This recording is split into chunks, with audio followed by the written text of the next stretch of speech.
सबसे पहले तो ये है कि जैसे मेरी पूरी तैयारी मैंने सेल्फ की है। हाँ, खुद से ही तैयारी की। ज़रूरी चीज़ें प्रॉब्लम्स आती है गाइडेंस की। जब आप छोटे टाउन में बैठे हैं, टायर 2, 3 या गांव में, कस्बों में बैठे हैं, तो आपको अच्छी गाइडेंस नहीं मिल पाती। तो एक तो सबसे बड़ी ज़रूरी है, तो अच्छी गाइडेंस नहीं है, अच्छे सोर्स नहीं, कहाँ से पढ़ना है। मैं अगर ज्योग्राफी के लिए मेरे को पढ़ना हो तो मैं फिजिकल ज्योग्राफी की अलग बुक लेके आ गया, नेचुरल ज्योग्राफी के अलग लेके आ गया हूँ, और भी कई जो बड़ी टेक्स्ट किताबें वो लेके पढ़ना है। लेकिन बाद में पता है लगा कि आपको ओरिजिनल जो एनसीईआरटी की किताब है, पहले इस तैयारी में सबसे ज़रूरी है क्या पढ़ने के लिए से ज़रूरी है क्या छोड़ना है जी। ये बहुत ज़रूरी चीज़ें हैं। तो हिंदी के 6 ककार हैं, क्या, क्यों, कहाँ, कैसे, कब। इन 6 ककारों को ध्यान में रखते हुए उत्तर लिखो। मेंस का जो 50 शब्दों का आप लिख रहे हो, तो कई लोग 50 शब्दों में भी इंट्रोडक्शन कंक्लूजन देना शुरू कर देते हैं, जो उसमें इंट्रोडक्शन कंक्लूजन नहीं होता। अब मेरे से बोले प्लेटो का वो क्या है, जस्टिस क्या है, तो मैं बोलूँगा ड्यूटी। अगर मैं मेरे ड्यूटी लिख रहा हूँ तो क्लियर है, इसका मतलब है वो बात खत्म हो गई। इसका मतलब इसको पता है कि हाँ, ड्यूटी मतलब हर व्यक्ति जो जिसका रोल है समाज सोसाइटी में, उसे अपना ड्यूटी निभाए। तो बुलेट पॉइंट्स में, सिनॉप्सिस में अपने नोट्स को तैयार करें। मेरी पूरी जैसे हिस्ट्री के नोट्स हैं, जैसे मैंने एंशिएंट मिडाइवल जो कल्चर हैं, या उसने मैंने सिर्फ 26 पेजों में तैयार किए। तो इस तरह की नोट्स आप प्रिपेयर करो, ताकि जब एग्जाम में उतरो तो आप ऐसा नहीं है कि बड़े बड़े आप जब मेंस देने जा रहे हो तो आप कई लोग कट्टे बोरियां लेके जा रहे हैं, बैग भर के लेके जा रहे हैं कि यहाँ किताबों का। Moving on to the video, if you are preparing for civil service examinations like UPSC, RAS, BPSC or MPPSC, so you must be thinking about a powerful option for guidance. And Utkarsh app as one such powerful option gives you the opportunity to strengthen your preparation sitting at home. Let me enlighten you about what features and benefits Utkarsh app has to offer. First, experienced faculty team. Second, recorded live classes. Third, excellent study material like PDF of the class notes that are written by teachers themselves. Fourth, PYQs, quizzes, and revision booklets with video solutions, mock tests, etc. Basically, an overall pack of successful preparation. In this app, you can explore more than 650 courses and choose your desired course. And yes, apart from all of this, if you use my coupon code UCSW10, then you're going to be getting a special discount of 10% on your chosen course. The link to enroll in the course of the Utkarsh app will be found in the description box and pinned comment of this video. So, search for your favorite course today and take steps towards a successful preparation. तो sir, ये आपने कब से planning कर ली थी कि आपको इस फील्ड सेवा में ही जाना है? ये प्लानिंग मैंने शुरू से कर ली थी, जैसे 12th हुआ, और 12th होते ही मैंने यूपीएससी और जो आरपीएससी है, आरएएस, आईएएस, उसके बारे में सोचना शुरू कर दिया, और ग्रेजुएशन के दौरान ही मैंने तैयारी शुरू कर दी। क्या मोटिवेशन था? मोटिवेशन ये था कि आप क्या है कि सर्व करना, मुझे लगता है एक नेचर ये था कि हाँ, लोगों को हेल्प करो, उनको सब कुछ अपने से खुद से बाहर निकल कर जी आप समाज के लिए या कंट्री को कुछ कंट्रीब्यूट कर पाओ। ये एक बहुत बड़ा मोटिवेशन है कि आप लोग अमूमन क्या होता है अपने तक ही सीमित रहते हैं। मोटिवेशन ये था अपने से बाहर निकलना, ये मोटिवेशन। सर, मतलब एक बचपन में जो अपनी एक ख्वाहिश होती है, जो आपका बनना था कि आरएएस अधिकारी बनना है, और आखिरकार जो अपने सपने को आपने साकार भी कर दिया, लेकिन उस सपना साकार होने के बाद क्या सर फील होता है, कैसे एक लाइफ में एक अलग फीलिंग आती है? बिल्कुल, लाइफ पूरी 360 चेंज हो जाती है जी, ये तो है। और बहुत फील तो आप खुद को प्राउड फील कर सकते हैं, गौरवान्वित फील कर सकते हैं, और फील करवा सकते हैं अपने आसपास के लोगों को, परिवार को, समाज को, कि हाँ कि आपने कुछ अच्छा बेहतर किया और बेहतर कुछ वापस दे सकते हैं उनके लिए। फील बहुत अच्छी फीलिंग है। सर, कहीं ना कहीं आप जिस दौर से गुजर के आए हो, एक क्रैक करना से पहले बहुत आपने स्ट्रगल किया है, और जब आपने स्टार्टिंग की सारे से एग्ज़ाम की, प्रीलिम्स, मेंस, इंटरव्यू, लेकिन सबसे जो इम्पोर्टेंट फेज होता है प्रीलिम्स, वो आपने कैसे, मतलब क्या इतने बड़े यहाँ पे आप जैसे एक नॉर्मल रूरल बैकग्राउंड से आते हो, और वैसे आपने क्या क्या सोच किया और किस गाइडेंस से आपने कौन सी किताबें उठाई, क्या नोट्स थे, कैसे बिना कोचिंग से ये सब कुछ कर लिया? सबसे पहले तो ये है कि जैसे मेरी पूरी तैयारी मैंने सेल्फ की है। हम्म, खुद से ही तैयारी की है। कोई कहीं क्लासरूम? जयपुर नहीं आया मैं, कहीं दिल्ली नहीं गया हूँ। ठीक है, अपने ही कमरे में बैठ के, घर पे बैठ के तैयारी की है मैंने। और लेकिन सब ज़रूरी चीज़ें हैं, जैसे आपने बात की एग्ज़ाम के, ये 3 स्टेज का एग्ज़ाम है। और हमारे यहाँ सिस्टम ये है कि इन तीनों स्टेज को पार करते करते एक एग्ज़ाम लगभग 2.5-3 साल ले लेता है। तो वो प्रोसेस बड़ा पेनफुल है कि अगर आप किसी भी स्टेज पर फेल होते हो तो आपको जीरो से दोबारा शुरू करना पड़ता है। तो आप ये देखें, जब प्रीलिम्स है, हर स्टेज की एक इम्पोर्टेंस है, हर स्टेज की जो नेचर है उसको समझते हुए आप तैयारी करें। जैसे आप जब प्रीलिम्स में हम उतरते हैं तो प्रीलिम्स में आपके तथ्य जो हैं, फैक्ट्स जो हैं, उसका टेस्ट लिया जाता है। जी। तो आपके नॉलेज, आपके फैक्ट्स वो मजबूत होने चाहिए। उस प्रकार जब हम मुख्य परीक्षा की बात करें, मेंस एग्ज़ाम की बात करें, तो वो आपका एनालिटिकल पावर का टेस्ट है कि आप तथ्यों का विश्लेषण कैसे करते हैं, उनका आलोचनात्मक विश्लेषण कैसे करते हैं, उनका समीक्षा कैसे करते हैं। तो वो टेस्ट आपके मेंस में लिया जाता है, तो वो मजबूत होना ज़रूरी है। इसी तरह आपका जो इंटरव्यू स्टेज है वो आपका पर्सनैलिटी, जिसको पीटी बोलते हैं, पर्सनैलिटी टेस्ट है। तो आपकी व्यक्तित्व की जो कमियां हैं उसको किस हद तक हम कम करें, और जो हमारे व्यक्तित्व का अच्छा है, वर्च्यू हैं, जो सद्गुण हैं, उनको कैसे उभारें, वो हमारा इंटरव्यू टेस्ट है। तो आपने फर्स्ट अटेम्प्ट कब दिया था? ये मेरा सेकंड अटेम्प्ट था जिसमें मेरा सिलेक्शन हुआ। फर्स्ट अटेम्प्ट मेरी 2018 की जो वैकेंसी थी वो था। ओके। तो सर मतलब जब से आपने प्रिपरेशन स्टार्ट की है, तो स्टार्टिंग में क्या क्या आपको प्रॉब्लम्स आई थी? सबसे ज़रूरी चीज़ें प्रॉब्लम्स आती है गाइडेंस की। जब आप छोटे टाउन में बैठे हैं, टायर 2-3 या गांव में, कस्बों में बैठे हैं, तो आपको अच्छी गाइडेंस नहीं मिल पाती। तो एक तो सबसे बड़ी ज़रूरी है, तो अच्छी गाइडेंस नहीं है, अच्छे सोर्स नहीं है, कहाँ से पढ़ना है, जी। एग्ज़ाम का क्या नेचर है, आपकी पेपर कहाँ देंगे, कैसे होगा, ये सारी चीज़ चैलेंजेस हैं। तो सबसे प्राइमरी जो है, आप अच्छा गाइडेंस जो है आजकल अवेलेबल है। जैसे आजकल यूट्यूब सोर्स, मतलब ऑनलाइन सोर्स बहुत हो गए। पहले नहीं होते थे, इतने कम होते थे, अब तो बहुत बड़ी मात्रा में उपलब्ध हैं। तो उसका मैक्सिमम यूज़ करो। तो अब क्या है कि गांव देहात में बैठा आदमी भी सही गाइडेंस ले सकता है। ठीक है, जैसे मैंने तैयारी शुरू की तब मैं अगर ज्योग्राफी के लिए मेरे को पढ़ना हो तो मैं फिजिकल ज्योग्राफी की अलग बुक लेके आ गया, नेचुरल ज्योग्राफी के अलग लेके आ गया हूँ, और भी कई जो बड़ी टेक्स्ट किताबें वो लेके पढ़ना। लेकिन बाद में पता है लगा कि आपको ओरिजिनल जो एनसीईआरटी की किताबें हैं, आरबीएसई की 11th-12th की किताबें हैं, 6 से 12th तक की किताबें हैं, वो और एटलस हैं, वो इनफ होता है। तो अच्छी गाइडेंस होना बहुत ज़रूरी है। इस गाइडेंस से आपने बताया, कई स्टूडेंट जैसे है कि इसमें समय भी बहुत मैटर करता है कि आप किस समय आप तैयारी शुरू कर रहे हैं। वो भी एक अच्छा फेज है, क्योंकि स्टूडेंट्स 12th से ही आरएस के लिए लग जाते हैं, और उस टाइम इतना थॉट प्रोसेस और सोचने की और विकसित नहीं होता है, और जो ग्रेजुएशन करने के बाद सोचने की क्षमता का लेवल अलग हो जाता है। तो एक सही समय, और आप क्या सोचते हो कि आरएस की तैयारी करने का सही समय कब से? सही समय तो मुझे लगता है कि एक जो प्रवृत्ति ट्रेंड जो चला है कि हम कॉलेज नहीं पढ़ें और हम तैयारी में जुटे, मुझे ये नहीं लगता ये सही है। जी। एक्चुअल में क्या है, ये आपकी पर्सनालिटी को, व्यक्तित्व को रोकता है, ग्रोथ को रोकता है।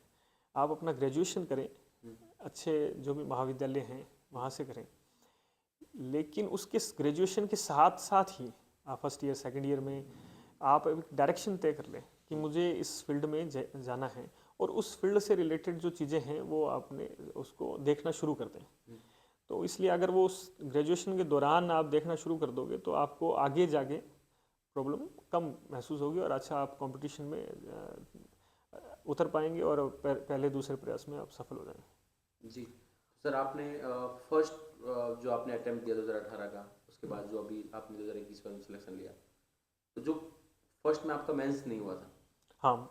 मेंस, सर क्या गलतियाँ रही हो?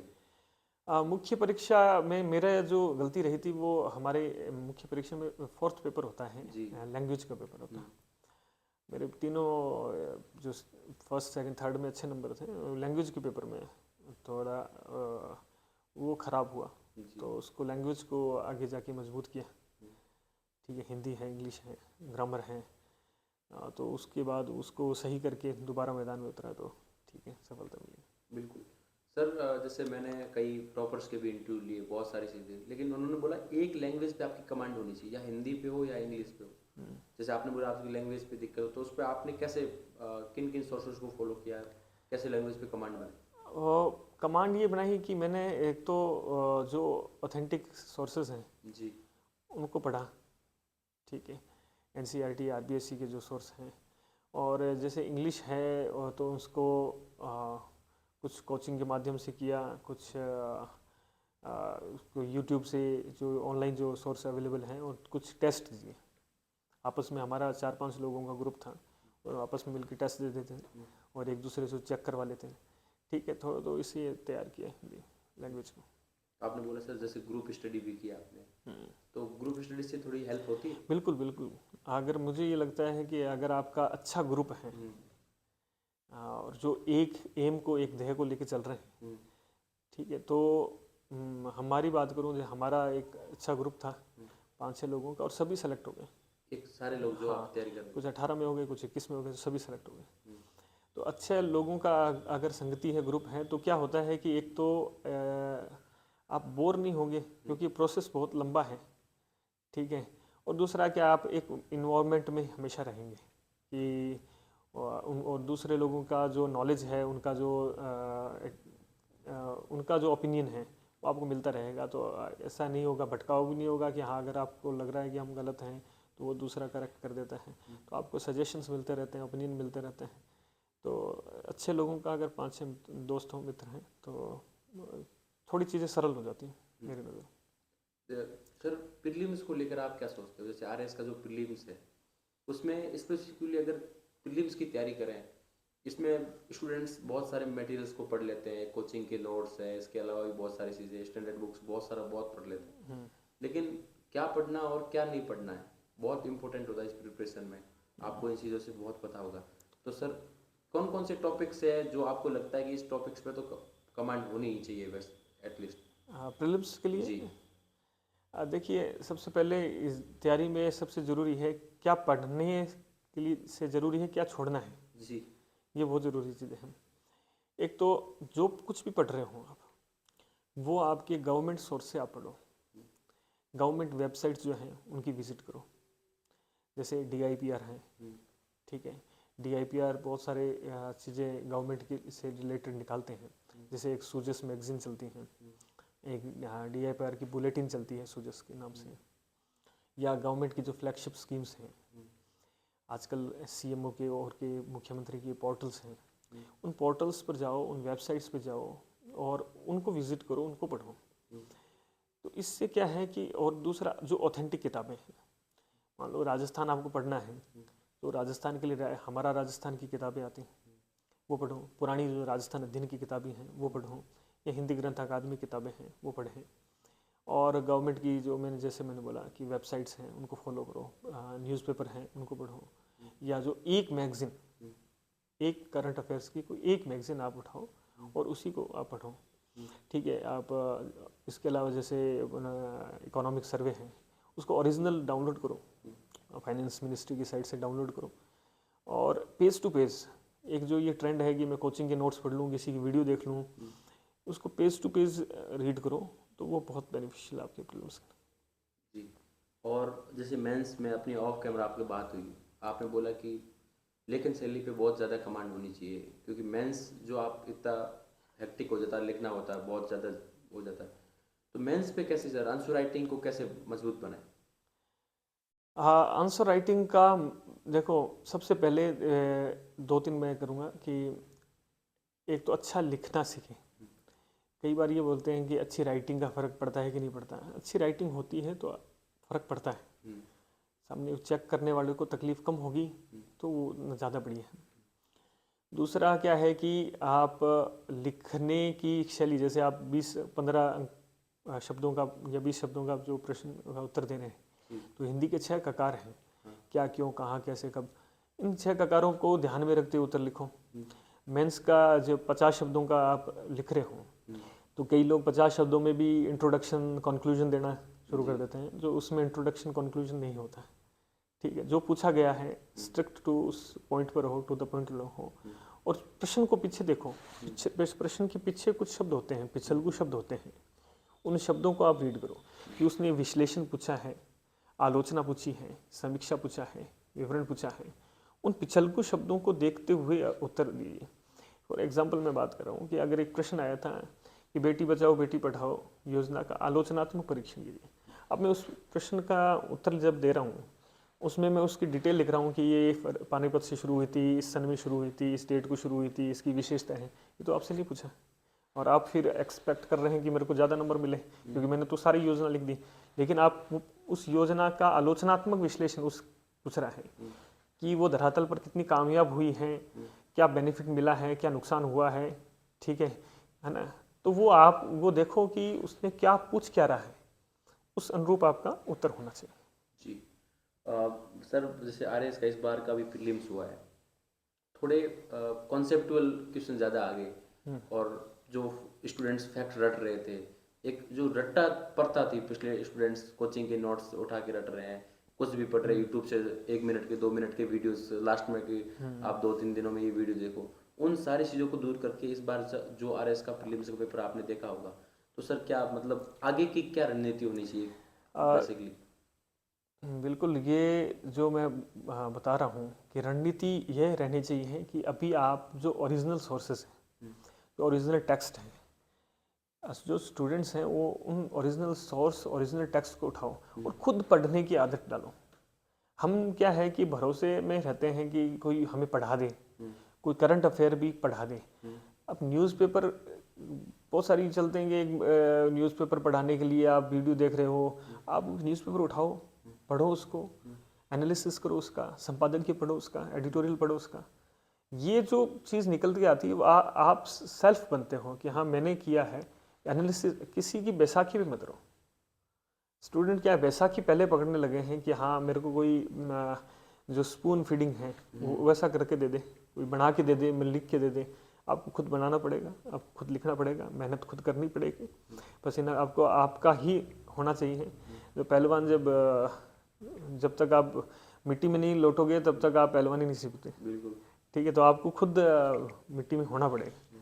ठीक है, तब आप निखर के आओगे। तो अभी जो है ओरिजिनल सोर्स की ओर लौटो। ये जो कई बार सिर्फ कोचिंग के भरोसे ही बैठ जाए, कोचिंग आपको डायरेक्शन दे रही है, ठीक है, उसका यूज़ लो, यूज़ मत बनो, और ओरिजिनल सोर्स से तैयारी करो। जी, तो सर कोचिंग के नोट्स को फॉलो कर सकते हैं? फॉलो मैंने कहा ना, यूज़ करो, यूज़ बनो मत। जी, ओके। तो सर अगर इसके अलावा बात करें कि टाइम मैनेजमेंट प्रिपरेशन में जो एक फिक्स शेड्यूल प्रीलिम्स, मेंस और एज वेल एज इंटरव्यू की बात करते हैं, थोड़ा लेंथी प्रोसेस है, समय निकल जाता पता नहीं चलता है, लेकिन एक फिक्स टाइम और चीज़ें कैसे करें? जैसे आपने ऑफ कैमरा बताया कि आपका फिक्स शेड्यूल था कि सुबह 4:30 बजे उठना है तो उठना है, और एक समय तक जब तक आपने प्रीलिम्स इस पूरे प्रोसेस को दिया तब तक आपने एक दिन भी आपने वो कोशिश की कि एक दिन भी मिस ना हो, तो आपको क्या लगता है सर? देखो, जब कोई भी आप तैयारी शुरू करते हो, सबसे पहली चीज़ वो उसकी बुनियाद है डिसिप्लिन। डिसिप्लिन। अनुशासन के बिना कोई काम संभव नहीं। और अनुशासन से बहुत सारी आपने वो बहुत सारी कोट्स हम पढ़ते हैं, देखते हैं, वो उसको अप्लाई कर, जैसे वो कहते हैं कि रेगुलरिटी जो होती है, डिसिप्लिन जो होता है ना, वो टैलेंट को हरा सकता है। बिल्कुल। तो आपकी रेगुलरिटी और डिसिप्लिन, अनुशासन जो है वो बहुत ज़रूरी, सबसे बुनियाद है। अगर आप सामान्य भी हो तो विशेष बन के निकलोगे अगर इसको फॉलो कर लोगे। तो आपका जो रूटीन है, तो एक तो आप जब किसी काम में घुस रहे हो तो उसमें पूरा पूर्णतः घुसो। मतलब आपके घंटे नहीं कि 5 घंटे 6 घंटे पढ़ो, 24 घंटे आपके हैं, मैक्सिमम यूज़ करो। ये नहीं कहूँगा कि आप इतने घंटे ही पढ़ाई करो, 6 घंटे करो, 7 घंटे करो। 24 घंटे आपके हैं, आपने टारगेट फिक्स किया है, आपके पास टाइम है कि इतने इस टाइम को प्रीलिम्स होगा, मेंस होगा, मेरा टारगेट ये है, अब मैं आज से शुरू कर रहा हूँ। 24 घंटे आपके पास है, यूज़ करो, मैक्सिमम यूज़ करो। ठीक है, वही ये तो आपको रखना है, रेगुलरिटी और डिसिप्लिन तो बुनियाद है। तो आपका क्या डेली रूटीन क्या रहता है? मेरा डेली रूटीन, जैसे मैंने आपने खुद बताया, जैसे मैं सुबह जल्दी उठता हूँ, जी। तो मेरा ये शुरू से आदत ही, मैं 4 साढ़े 4 उठ जाना।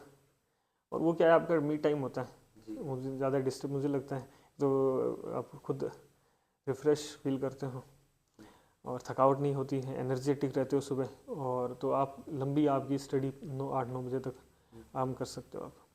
तो मैं वो सुबह 9 बजे तक स्टडी करना, उसके बाद दोबारा 10:30 से दोबारा बैठ जाना। तो इस तरह शाम को 10 बजे तक का शेड्यूल था, वो रेगुलरिटी से फॉलो किया।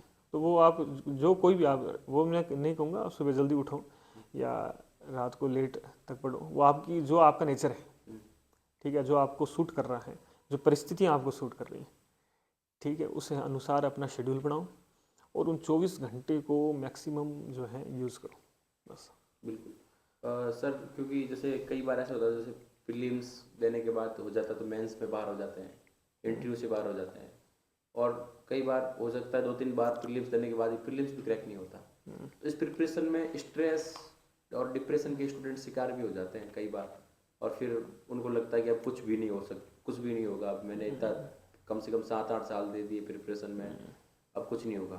तो सर, आपको ऐसा कभी फील हुआ था प्रिपरेशन में? बिल्कुल, मैं तो उन कैंडिडेट्स में जिनके पास बैकअप नहीं रखा, और लेकिन मुझे महसूस होता है कि आप कफन बांध के मत निकलो, ठीक है। हालांकि मैं खुद उसमें हूँ जो कफन बांध के निकलने वाला हूँ, मैंने कोई बैकअप नहीं रखा, कोई ये नहीं रखा कि हाँ इसके बाद क्या करेंगे, ये इसमें नहीं हुआ था और ये लेके चला इसमें ही होगा।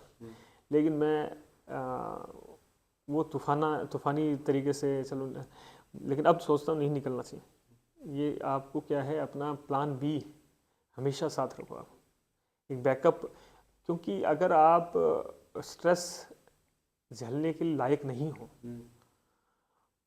और जब आप पर गिरता है तो फिर क्या है कि आपको वो लगेगा कि आप पहले आप या अगर आप लायक हो, प्रिपेयर हो हर कि यह स्ट्रेस आएगा और मैं उसको झेल के निकल लूँगा, कई बार नहीं निकल पाते आप। तो इसलिए क्या है कि आप जो काम हंसते हंसते हो सकता है, तो उसको मुझे लगता है फालतू में परेशान होने करने का मतलब नहीं। तो इसलिए क्या है कि प्लान बी रखो बैकअप में। जीवन ज़्यादा महत्वपूर्ण है, उसको ध्यान में रखो। आपकी खुशी ज़्यादा महत्वपूर्ण है, उसको में ध्यान में रखो। जो गीता में पढ़ते हैं हम, ये तटस्थता से तैयारी करो, कोई अपेक्षा मत रखो किसी चीज़ से भी। अगर आप ज़्यादा अटैचमेंट आपकी टारगेट से रख लोगे, मुझे लगता है प्रोसेस से अटैचमेंट रखो, टारगेट से मत रखो, ठीक है। अगर आप लोग मेरे को ये मैं नहीं बनूंगा तो क्या करूँगा, नहीं, कोई बात नहीं, आपका प्लान बी और ये होना चाहिए, और आपकी खुशी, आपका जीवन ज़्यादा महत्वपूर्ण है, उस पर वो ध्यान में रखते हुए काम करो। और लेकिन ये ध्यान में रखो कि प्लान बी कभी भी ए पर हावी ना हो। प्लान बी रखो, लेकिन 100% अपना देने की कोशिश करो। होता है तो ठीक है, नहीं होता है तो कोई बात नहीं, ठीक है। आप जैसे मैंने कहा, आप ये शुरू से ही तय कर लो, मेरी खुशी, मेरा जीवन वो ज़्यादा महत्वपूर्ण है। नहीं तो क्या है, आप पूरी उम्र आप लगा दोगे मेरा नहीं हुआ, इस विलाप में रहोगे तो वो मतलब नहीं। जी। सर, अभी जैसे हम लोग देखते हैं स्टूडेंट्स 12th से ही इसकी तैयारी शुरू कर देते हैं, बहुत सारी चीज़ें होती है इसमें, लेकिन एक सही समय की, आपने इससे पहले भी बताया कि सही समय जब आपको कॉलेज होने के बाद मुझे स्टार्ट करनी चाहिए। लेकिन इन चीज़ों के अलावा अगर चीज़ें, आपको क्या लगता है कि अपने विचारों को कैसे विकसित करें?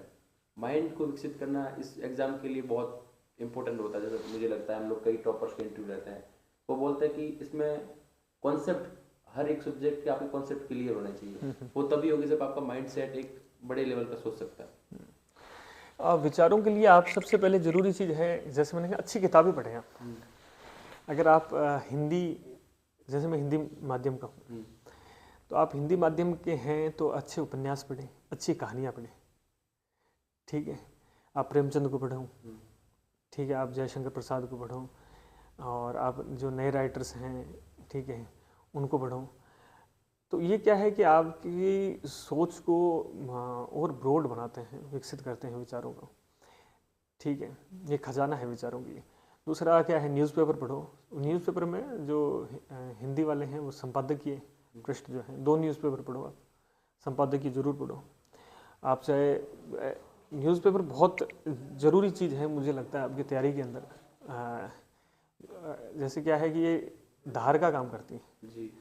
किसी कुल्हाड़ी के लिए या तलवार में न्यूज़पेपर एक धार है, और उनके बिना आप वो तलवार किसी काम के लिए नहीं काटेगी। अगर आपने करंट अफेयर्स या न्यूज़पेपर नहीं पढ़े तो संपादकीय पढ़ो, न्यूज़पेपर पढ़ो, अच्छी किताबें पढ़ो, तो आपका थॉट जो है अपने आप आपके पास शब्दों का, विचारों का एक अच्छा भंडार जो है ना वो हो जाएगा। जैसे सर आपने बोला कि खुश रहना बहुत ज़्यादा इम्पोर्टेंट है। जैसे हॉबीज और अपनी इंटरेस्ट पे काम करना भी लोग बहुत करते हैं कि लाइफ में अगर कुछ अपने इंटरेस्ट पे काम करना जरूरी हो जाता है। तो आपने कुछ ऐसे इंटरेस्ट या हॉबीज थी पर्सनल अपनी? हाँ बिल्कुल, आपका इंटरेस्ट तो बिल्कुल ज़रूरी। मैं खुद हिंदी के उपन्यास, कहानियाँ पढ़ने का शौक़ है मेरे को। जी। इसके अलावा आउटडोर जो है, जी। स्पोर्ट्स का, खेलने का, ठीक है, घूमने निकल गए, कहीं खेलने निकल गए, इन चीज़ों का शौक़। आपके शौक़ जो है मुझे लगता है शौक़ जिंदा रहने से, जी आदमी। ठीक है, हाँ बिल्कुल, शौक़ जिंदा रहेंगे ना तो बाकी चीज़ें तो क्या है कि निर्जीव हैं, तो बाकी उसका कोई मतलब नहीं। शौक़ पैदा करो, शौक़ उसको जियो आप। ठीक। अभी सर आप ट्रेनिंग फेज में हो, और जब से आप ट्रेनिंग कर रहे हो तब से क्या लगता है सर, जैसे आप एक एस्पिरेंट थे, स्टूडेंट से जब तैयारी कर रहे थे, और आज ट्रेनिंग फेज में आप पुलिस इस विभाग में हो आप, तो ट्रेनिंग से मतलब क्या एक्सपीरियंस है, कितना सीखने को मिलता है लाइफ में? बहुत बहुत ज़्यादा। ट्रेनिंग एक ऐसा पीरियड होता है वो आपको सिखाने के लिए है, और स्पेशली मैं पुलिस की ट्रेनिंग की बात करूं तो आपको और किसी के मुकाबले पुलिस बहुत कुछ सीखने को मिलता है। ठीक है, आप एक अच्छी जीवन शैली कैसे जिए, ठीक है, तो उसके बारे में, और आपके अपने जो चीज़ें हैं, शौक जो आप बोलते हैं, अगर आपको जैसे पुलिस में बात करूं तो आपको बहुत अपॉर्चुनिटीज़ हैं। जैसे आप किसी को रनिंग का शौक़ है तो उनके लिए रनिंग के लिए बहुत अच्छा है, किसी को खेलने का शौक़ है तो उसके लिए अच्छा है, किसी को हॉर्स राइडिंग करनी है, स्विमिंग करनी है, ठीक है, और आपके जो अच्छी इतने बड़े बड़े लोगों से, अच्छे लोगों से मुलाकात होती है, तो उनसे बातचीत करो आप, उनको सुनो आप, तो बहुत कुछ सीखने को मिलता है। ठीक है, और ट्रेनिंग क्या है कि एक इस तरह का इसका जो सिलेबस है ट्रेनिंग का, वो इस तरह ही बनाया जाता है ताकि आपकी यहाँ से जब आप बाहर निकलो तो आपकी पर्सनैलिटी पूरी तरह से आप खुद में एक कॉन्फिडेंट महसूस कर सको कि हाँ, हर चीज़ में मैं फिज़िकली अच्छा स्वस्थ हूँ, मैं मेंटली अच्छा स्वस्थ हूँ, ठीक है, तो वो ट्रेनिंग का बहुत बड़ा रोल है। सर जैसा आपने बताया इस प्रिपरेशन में आपने नोट्स, आपने सब कुछ अपने दम पे किया है, ना किसी कोचिंग का सहारा लिया आपने, सब कुछ हो सकता है गाइडेंस लिया होगा आपने किसी टीचर से, लेकिन आपने खुद के नोट्स अपने आप बनाए। तो सर नोट्स कितना इम्पोर्टेंट, शॉर्ट नोट्स है जैसे? नोट्स बहुत बहुत ज़्यादा इम्पोर्टेंट है। अगर आप नोट्स नहीं बना रहे हैं ना तो आपकी तैयारी एकदम बर्बाद है। आपने अगर पेज, मतलब आप ये मानो कि आप लास्ट टाइम एग्ज़ाम बैठोगे, आप कुछ नहीं लिख पाओगे। नोट्स बनाओ, नोट्स का भी तरीका है, सिनॉप्सिस में बनाओ, बुलेट पॉइंट्स में बनाओ। लोग क्या करते हैं कि नोट्स बनाते समय वही किताब कोई उतार के अपने कॉपी में एक और किताब तैयार कर दी, वो नहीं होता। नोट्स ये होता है कि आपने बुलेट पॉइंट्स में आप की वर्ड्स उठाओ, बुलेट पॉइंट्स उठाओ, कि क्या होता है, हम जब तैयारी के प्रोसेस में होते हैं तो कुछ चीज़ें ग्राह्य होती है, अपने आप आ जाती हैं, तो पूरी लाइन, पूरे सेंटेंस को लिखने की ज़रूरत नहीं है। वो अगर एक शब्द में ही आप लिख दोगे तो काम चल जाता है। अब मेरे से बोले प्लेटो का वो क्या है, जस्टिस क्या है, तो मैं बोलूँगा ड्यूटी। अगर मैं मेरे ड्यूटी लिख रहा हूँ तो क्लियर है, इसका मतलब है वो बात खत्म हो गई। इसका मतलब इसको पता है कि हाँ, ड्यूटी मतलब हर व्यक्ति जो जिसका रोल है समाज, सोसाइटी में, उसे अपना ड्यूटी निभाए। तो बुलेट पॉइंट्स में, सिनॉप्सिस में अपने नोट्स को तैयार करें। मेरी पूरी जैसे हिस्ट्री के नोट्स हैं, जैसे मैंने एंशिएंट मिडाइवल जो कल्चर हैं, या उसने मैंने सिर्फ 26 पेजों में तैयार किए। तो इस तरह के नोट्स आप प्रिपेयर करो ताकि जब एग्ज़ाम में उतरो तो आप, ऐसा नहीं है कि बड़े बड़े आप जब मेंस देने जा रहे हो तो आप, कई लोग कट्टे बोरियां लेके जा रहे हैं, बैग भर के लेके जा रहे हैं कि यहाँ किताबों का नहीं, आपके पास शॉर्ट एंड स्वीट्स अपने नोट्स हों, उसको आप बुलेट पॉइंट में देख लें और आपका कवर हो जाए उसे जी सर, मैं मतलब जब सीनियर से मेरे बात करता हूँ तो लाइफ के एक्सपीरियंस और उनके पहलुओं को जानने की कोशिश करता हूँ कि आपने क्या क्या गलतियाँ की है, और एज ए मैं अगर मेरा कोई जूनियर होगा मैं उसको यही सलाह दूंगी भाई जो मैंने लाइफ में गलतियाँ की वो आप भी नहीं करें। तो आपको क्या लगता है इस प्रिपरेशन फेज और लाइफ में किन किन गलतियों से बचना चाहिए? गलतियों से बचना चाहिए कि एक तो अपना कॉलेज आप पढ़ें, ठीक है। ऐसा नहीं हो कि आप सिर्फ तैयारी के चक्कर में आपने कॉलेज ही नहीं गए हैं, पढ़ाई नहीं, कॉलेज वो देखो आप वो आपका अलग व्यक्तित्व का आपकी वृद्धि के लिए, ग्रोथ के लिए ज़रूरी है, वो ज़रूर जाएं, इसको कभी मिस ना करें। दूसरा क्या होता है कि बैकअप नहीं रखना, वो बहुत गलत है। प्लान बी हमेशा आपके पास होना चाहिए, ठीक है, बैकअप होना चाहिए, क्योंकि रोज़गार बहुत ज़रूरी है जी। ठीक है। वो रोज़गार भी आपका एक माध्यम हो, वो ज़रूरी, उसको लेके चलेगा, ठीक है। तीसरी क्या होती है, तैयारी करने वाला टारगेट्स को छोटा रखता है कि यार ठीक है, मैंने सोचा ही कांस्टेबल था, अब मैं क्या करूँगा, सब इंस्पेक्टर क्या दूँ। लेकिन कभी सोचा आईएएस का सोचा होगा तो आपको लगेगा यार सोचा तो था, ठीक है। जब बड़ा टारगेट बड़ा रखो हमेशा, कभी जिस भी लाइन में घुस रहे हो उसका सबसे टॉप क्या है, तो उसको लेकर तैयारी करो। उस किसी भी, आप मीडिया में जा रहे हो, किसी में पॉलिटिक्स में जा रहे हो, मैं प्रधानमंत्री बनना है यार, मेरे को आईएएस बनना है, ठीक है। सबसे टॉप पे कौन बैठा है वो, उसको उसकी बराबर औकात रखो, उसके बराबर सोच, औकात में उसका क्षमता सोच रखो, बस। तो ये गलती करते हैं कि हाँ टारगेट ही छोटा है, जीवन में सोचा ही नहीं यार क्या करेंगे, नहीं सोचोगे तो कुछ क्या करोगे नहीं पाओगे, ठीक है। ये इसको ध्यान में रखें। एक जो गलती करते हैं कि एग्ज़ाम का नेचर को समझो। आपको कांस्टेबल के लिए उतर रहे हो, टीचर के लिए उतर रहे हो, आरएएस के लिए उतर रहे हो, आईएएस के लिए उतर रहे हो, उस एग्ज़ाम का क्या नेचर है उसको समझते हुए अपनी प्रिपरेशन करो, ठीक है। मेरा तो नेचर ये है कि मेरे से तो याद नहीं होता, मेरा तो कॉन्सेप्ट, अगर कोई कहता है कि नहीं मेरा तो कॉन्सेप्चुअल क्लियरिटी होती है, मेरे से फैक्ट्स नहीं होते हैं, अगर उस डिमांड है कि फैक्ट्स याद करने पड़ेंगे तो आप करने पड़ेंगे, ठीक है। अगर उसकी डिमांड को आपसे नहीं होता तो फिर आप उसकी रेस में नहीं हो। जो डिमांड है आपको, जिसके मैदान में खेल रहे हो, आरपीएससी के मैदान में खेल रहे हो तो आरपीएससी के रूल चलेंगे, यूपीएससी के मैदान में खेल रहे हो तो यूपीएससी के रूल्स चलेंगे, उन रूल्स को फॉलो कर दो, ये चीज़ें ध्यान है। और कुछ लास्ट में सर अपनी पर्सनल व्यक्तिगत राय? व्यक्तिगत राय ये है कि आप किसी भी सोशल बैकग्राउंड से हो, किसी भी इकोनॉमिकल बैकग्राउंड से हो, आपकी परिस्थितियां कैसे भी हों, आपके माँ बाप हैं, माँ बाप नहीं हैं, भाई बहन हैं, भाई बहन नहीं हैं, परिवार में खाना है, खाना नहीं है, अब उपलब्ध परिस्थितियों में अपना बेस्ट दे दो, बिल्कुल, बस ये मंत्र। Thank you so much sir, time दिया इसके लिए बहुत थैंक बहुत धन्यवाद सर। यू।